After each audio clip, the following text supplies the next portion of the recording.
Welcome to Live with Viv of the Caribbean team with Preferred Real Estate Broker. I am your Central Florida Realtor since 2008. So, welcome to Viv and Nev Talk, and today we're just talking about things we do for our buyers in order to get the process going and maybe answer any question that buyers may have, or maybe this might be able to answer any question that you may have. So, I am Viv. I am with Preferred Real Estate Brokers, and I am here in Central Florida, Claremont to be exact, Lake County, and my phone number is 321-231-8487. If you're looking to buy or sell, contact either one of us. Go, Nev. Hey, this is Neville Smith. I'm with Preferred Real Estate Brokers also, and my number is 321-209-1958. We look forward to hearing from you, finding out what you're looking for, not just from a buy-sell standpoint, but if you have any kind of real estate related questions, give us a holler, see if we can help you out with that. So once again, my number is 321-209-1958, and Viv, yours is 321-231-8487.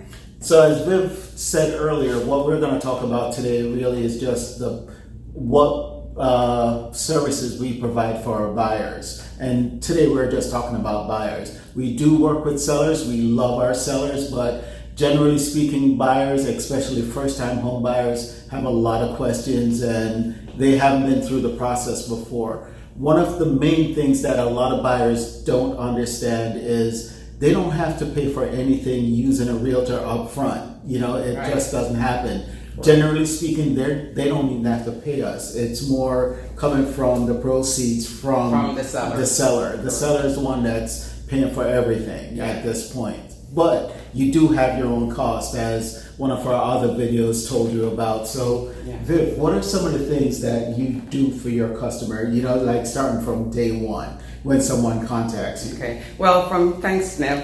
From day one, what I do is do a buyer's consultation, so I can find out where they are and where they need to go, where I need to start from. So the first thing, I sit down and I says, okay, where do you want to live? What's your credit score? Are you already pre-qualified? So stuff like that, I usually ask them to see what do we need to do for them in order to get them to the closing table. Exactly. And, a lot of people come with the idea that they don't need to get pre-qualified or pre-approved prior to, because they'll find that out later. But later is not good enough, because more times than not, once you find the house, that's when you really need to get everything together. That's right. And so up front, you should be talking to your lender as soon as you contact us, because you know that you need that. That's right.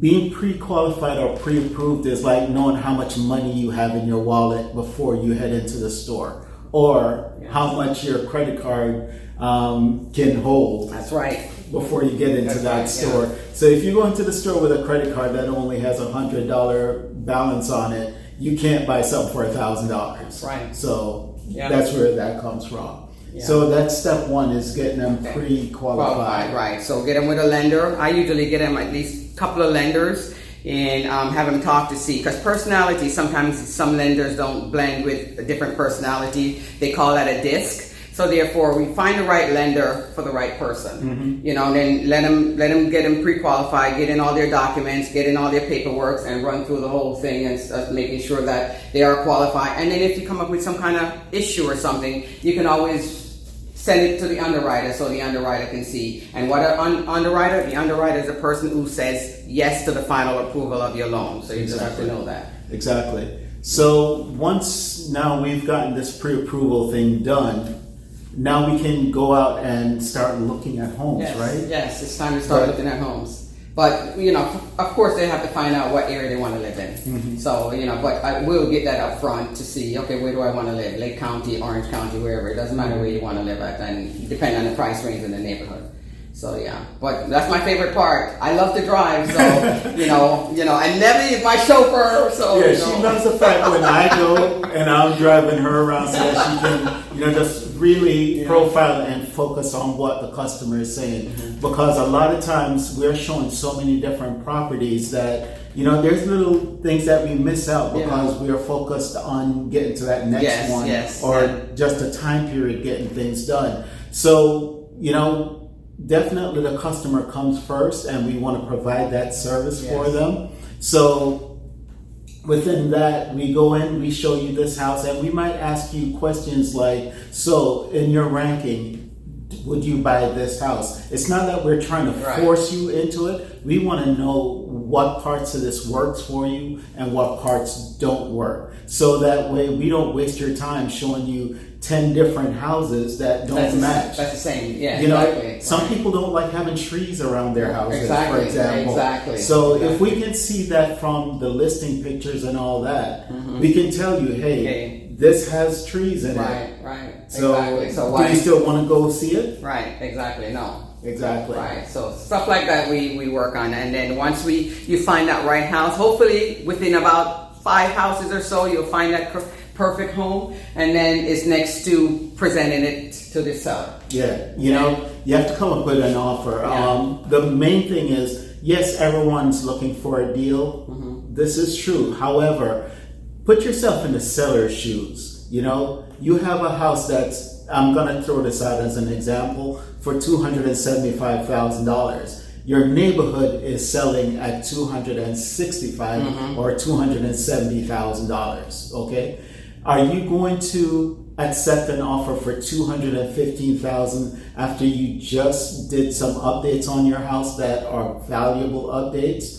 I don't think so. If you were the seller, would you want to accept that offer? Sometimes the seller more than likely won't even respond to you. Right. Exactly. So- They think you're insulting them, so therefore they don't even bother looking at your offer. Exactly. Yeah. But once again, the key parts that I put in there is the fact that houses in the neighborhood in that general area are selling at a specific price. So from a buyer standpoint, if you can't afford that neighborhood, that's not where you should be Right, looking that's at. right, that's All right.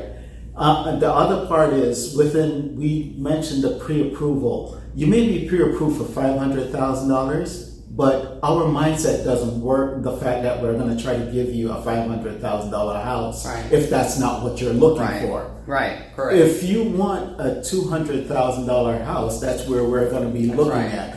But that said, don't expect to find $500,000 items in that $200,000 house. Exactly. Right. Exactly. So yeah, Neville was right about that. So after we done searching for house, now we've presented our offer to the seller. Now it's time to wait. You know, they have a couple of days that they'll respond to you. You know, can respond to you. They might come back. They might accept your offer. They might decline your offer, or they might sign it and says it's done. You know, you just never know what they're going to say. But in between, keep in mind in between that you making that offer, somebody else can come in and put in a better offer than yours, and it's be accepted, and yours is void and null. Exactly. You know, so keep in mind that whenever you're presenting an offer, make sure it's a good offer and you're not insulting the style, and it's your highest and your best. You know. Exactly. Yeah. So now the sellers definitely accepted this offer that you just made. Now you need to get your inspections done. Yes, and that's in Right. 10 days. Yeah. That's within, Yeah. depending, Yeah. time period wise. Yeah. So within that time period that you selected, 10 days, 15 days, Yeah. whatever it is, you need to get that inspection done quickly so that way if there's things that come up, you can negotiate that with the seller and get certain things depending on the type of contract that you wrote up. Because if it's an as-is contract, there are certain things that happen, and if it's just a basic contract, then you can negotiate within that. Right. So now you have that inspection set up. That inspector might find some other things where they say, well, you know, let's say for example the AC needs servicing. They'll tell you to go find an AC professional to really check out what's going on with that AC system. Correct. Yes. Correct. Is there Yeah. something to that? Right. So they will tell you go check it out, but in the meantime, you getting estimates and stuff like that. The seller might still say no, that they're not, you know, fixing any of this stuff. So you got to go in. Okay, is it? Keep in mind that the AC needs to be working, the roof needs to be good, the foundation needs to be good. Keep in mind those are the major things that need to be done, and no termites. So the other little things, they're simple. You can move forward in that, or you can fix it yourself. The seller might agree to fix everything. All you have to do is ask. Even if it's on an as-is contract, you need to ask. Yeah, definitely ask. You never know. Right. Asking is key. Yeah. So once again, we've gone through this process. Within that also, though, there's some specific dates that you need to keep track of. And most of that we help you with in the sense that we're keeping track of those dates too, because we don't want you, the buyer, to be in default. That's part of our job. Right. Surveys. What else? Surveys, the title company order that. Appraisal, your lender order that. But we'll keep you and guide you along. We'll hold your hands along the way in order to get all of that stuff done. So all you have to do is follow our guidance, and then you will get everything done. But keep in mind, in the meantime, making sure that you're not taking out any new credit, while you're working with the lender, you're not overcharging on your credit card, because your credit score can drop 100 points, and then all of a sudden you've spent money on your inspection, and then bam, you can't close on this house. So keep in mind. And don't quit your job the day before closing. That's right. That's right. So keep in mind all of that. So with the lender is doing your processing and working through, and then everyone else is getting everything behind the scene done. So your lender says, okay, your loan is approved. Okay, because you did what you were supposed to do. So once your loan is approved, keep everything the same way, and then that's when your survey comes in, your title company will order all of that, and then when you hear that nice word, clear to close. Don't do anything. Freeze. Freeze. Freeze all actions that you would take, except for things that need to go towards the house. Yes. So now we come up to the day before closing or days before closing, when you can do that final walkthrough. Yes. Because at that point you get a chance to check to make sure that Mr. Seller did everything that he said he was going to do, and also didn't leave anything extra in the house. At that point, you should be able to walk in with your stuff and get going. That's right. However, you still have to get to the day of closing. So that's a point where if you are financing this project or this purchase, you have to get monies wired into the title company to pay off what needs to be paid off. That's right. And normally you get that done either the morning of, depending on when they give you your financing information to say how much money you need, or you can do it the day before, with the wiring. So after we got that done, what next? Well, you know what? It's time to go to closing. You set up your closing time and go sit down, and you have a whole bunch of paperwork that you're going to be signing. And once everything is funded, normally you get your keys. True. But that's the process. So if you have any questions, contact us at 321-231-8487. Signing off for now. It's Viv with Preferred Real Estate Broker, the Caribbean team. All right, this is Neville Smith. I'm also with Preferred Real Estate. My number is 321-209-1958. And we covered the buying process in broad strokes. That's not everything that needs to be done. That's just pretty much the major points that we hit on. So each purchase is slightly different in what happens, but that's the broad strokes for it. All right, guys. So if you have any questions, Viv, what's your number again? 321-231-8487. And mine is 321-209-1958. And we're not just working with buyers, we're working with sellers also. So hey guys, you got something that you want to do real estate wise, we're there for you. That's right. All right. All right. Signing out for now. Okay. Bye-bye.